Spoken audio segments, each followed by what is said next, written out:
Hello everyone, this is Sajid Ansari. तो welcome है आपका अंसारी मैथ में। तो आज हम लोग कुछ इंटरेस्टिंग चीजें पढ़ने वाले हैं, जैसे कि हम लोग थोड़ा सा ओम्स लॉ पे डिस्कस करेंगे। आपके फिजिक्स में ओम्स लॉ क्या है, ठीक है ना।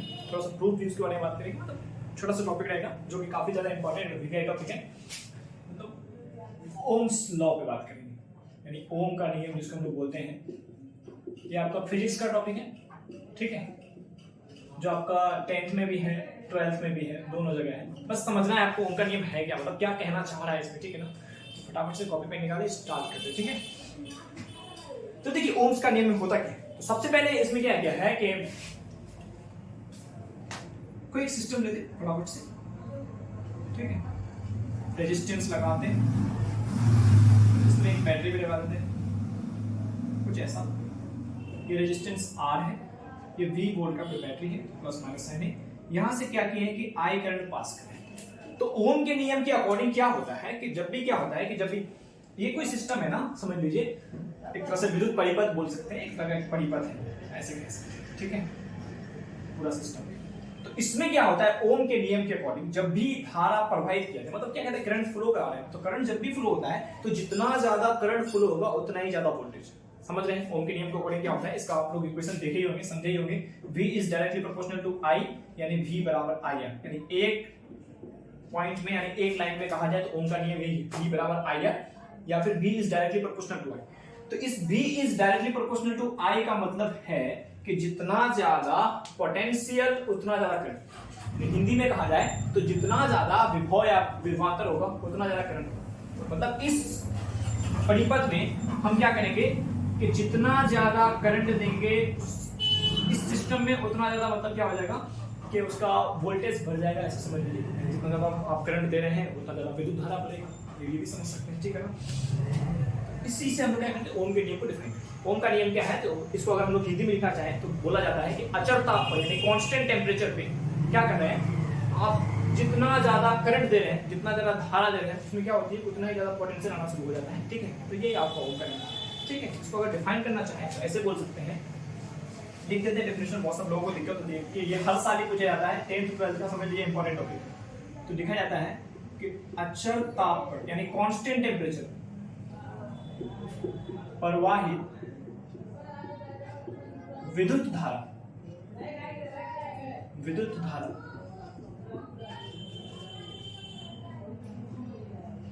उसके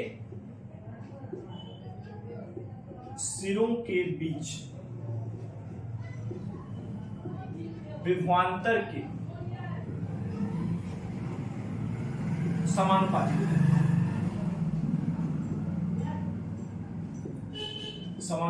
होता है। यही आपका मतलब क्या है ओम्स के नियम का डेफिनेशन है कि अचर ताप पर प्रवाहित विद्युत धारा उसके सिरों के बीच विभवांतर के समानुपाती है। इसका मतलब क्या है कि कोई भी एक विद्युत परिपथ है, ठीक है ना। इस परिपथ में क्या हो रहा है कि ये आपका कोई एक विद्युत परिपथ है, ठीक है। इसमें आपका V वोल्टेज का बैटरी, R है, I करंट ट्रांसफर है। अचर ताप का मतलब होता है यहाँ पे क्या है कि कांस्टेंट टेम्परेचर, यानी टेम्परेचर को ओम्स लॉ आपको वैलिड करने के लिए सबसे पहले क्या करना होगा, जो आपका ताप है उसको कांस्टेंट करना पड़ेगा। कांस्टेंट मतलब चेंज नहीं कर सकते, टेम्परेचर हो गया फिक्स। तो वही बोल रहे हैं अचर ताप पर प्रवाहित विद्युत धारा, यानी जो आप इलेक्ट्रिक करंट इसमें ट्रांसफर कर रहे हैं, क्या होता है इसके सिरों के बीच, जो भी ये सिस्टम आपका विद्युत परिपथ है उसके सिरों के बीच क्या होगा, जो विभवांतर आ रहा होगा उसके समानुपाती, यानी जितना ज्यादा करंट उतना ज्यादा वोल्टेज। यही आपका ओम का नियम है। एक लाइन में आप सबसे बेस्ट याद रखेंगे कि जितना ज्यादा करंट उतना ज्यादा वोल्टेज। वही है समानुपाती का मतलब क्या होता है, डायरेक्टली प्रोपोर्शनल। कोई भी चीज डायरेक्टली प्रोपोर्शनल होता है, इसका मतलब क्या होता है कि आप जितना ज्यादा करंट बढ़ा रहे होंगे उतना ज्यादा वोल्टेज बढ़ रहा। पहले 5 एम्पीयर दिए फिर वोल्टेज बढ़ा, 10 एम्पीयर दिए फिर वोल्टेज बढ़ा, 15 के फिर वोल्टेज बढ़ा, मतलब जितना ज्यादा करंट दे दीजिए उतना ज्यादा वोल्टेज बढ़ता चला जाएगा। यही आपका क्या है ओम का नियम, ठीक है। आई थिंक यहाँ तक क्लियर हो रहा होगा। इसको हम लोग थोड़ा अच्छे से लिखते हैं तो ऐसे लिखा जाता है। पूरा डेफिनेशन लिखने के बाद आपको ये डेफिनेशन लिखना है, ये फिगर बनाना है। उसके बाद बोला जाता है V is directly proportional to I, वही समानुपाती कि विद्युत धारा विभवांतर के समानुपाती होता है, विद्युत धारा विभवांतर के समानुपाती होता है। अब क्या होता है कि किसी भी इक्वेशन में इस समानुपाती साइन को नहीं रखते, मतलब हटाना होता है। हटाने के लिए क्या होता है, जब भी ये चीज हटेगा मतलब कोई एक कांस्टेंट वैल्यू उठ के आता है, इस बात को अपने माइंड में सेट रखिए। तो यहाँ जो हटता है कांस्टेंट वैल्यू आता है, यहाँ पे आता है R। तो ये आपका इक्वेशन बनता है V बराबर I है। यहाँ पे आपका V जो है देख लीजिए क्या क्या है। V तो हो गया आपका विभवांतर यानी पोटेंशियल, I जो है आपका क्या है धारा या विद्युत धारा जो भी है, और जो आपका R है इसको हम लोग प्रतिरोध बोलते हैं। आप ये प्रतिरोध क्या बला है इसको जानना भी थोड़ा सा जरूरी है।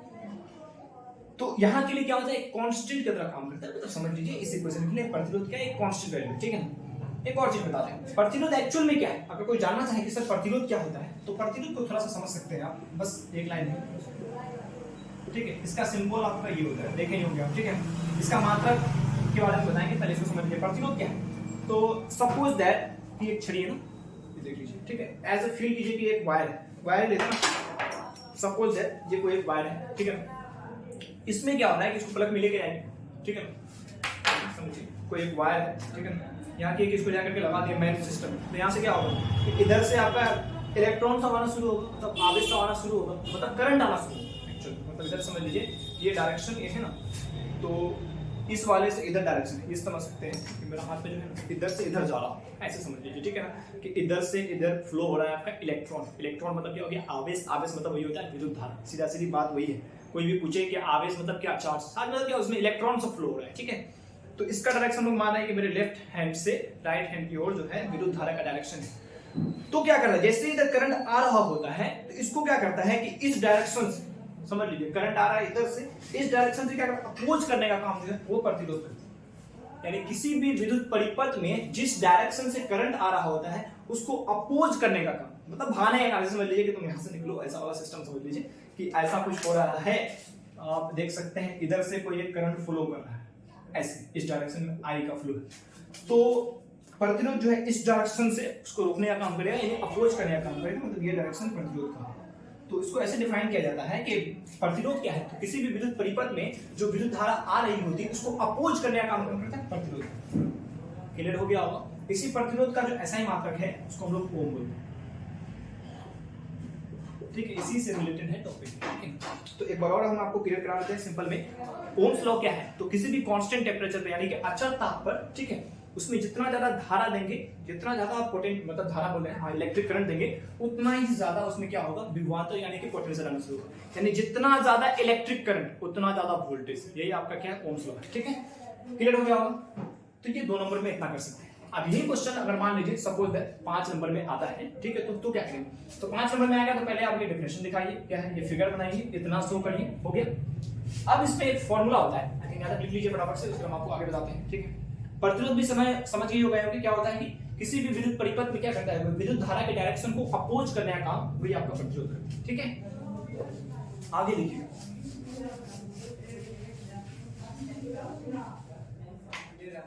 अब जैसे कि इसमें एक फॉर्मूला होता है प्रतिरोध का, ये फॉर्मूला होता है कि R बराबर रो L बाई, इसको हम लोग को प्रूफ करना है।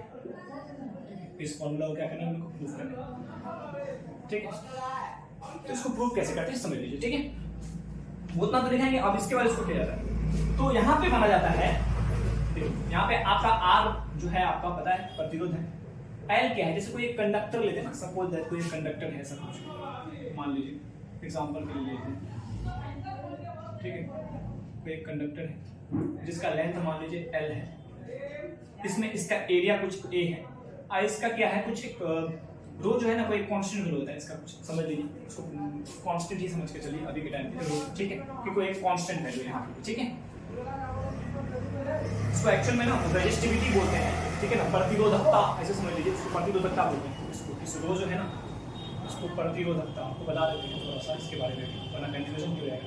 एक तरह का ये भी एक कांस्टेंट वैल्यू है, प्रतिरोधकता है, ठीक है, याद रखिए उसी से निकला हुआ है एक कांस्टेंट वैल्यू। तो देखिए इस फॉर्मूला को प्रूफ कैसे करेंगे, तो इस कंडक्टर में माना जाता है कि जो प्रतिरोध है वो समानुपाती यानी डायरेक्टली प्रोपोर्शनल है उसके लेंथ, पहला इक्वेशन। यानी जो भी इस कंडक्टर के अंदर जो भी प्रतिरोध आ रहा होगा वो डायरेक्टली प्रोपोर्शनल होगा उसके लेंथ की, यानी समानुपाती होगा लेंथ की। यानी इसका मतलब ये है कि जितना ज्यादा बड़ा लेंथ का आपका कंडक्टर होगा उतना ही ज्यादा उसका प्रतिरोध आएगा। क्लियर हो रहा है, जितना बड़ा कंडक्टर यानी जितना ज्यादा उसका लेंथ होगा, जितनी ज्यादा उसकी दूरी होगी मतलब लंबाई होगा, उतना ही ज्यादा उसका प्रतिरोध आएगा।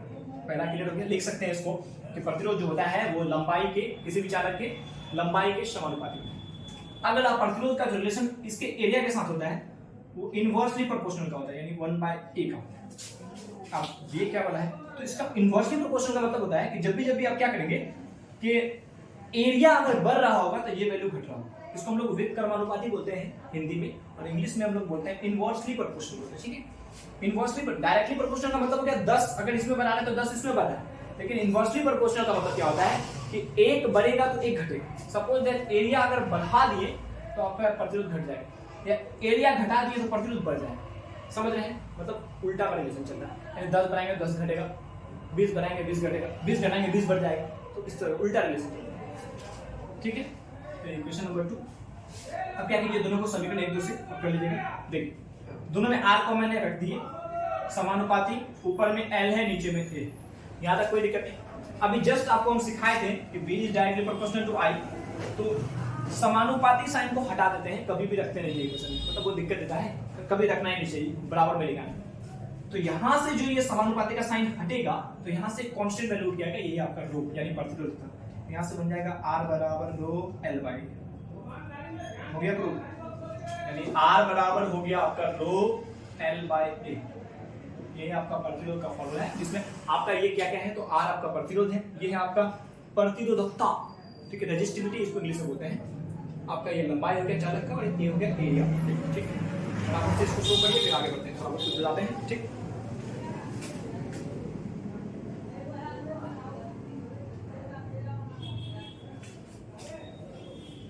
बता लिए।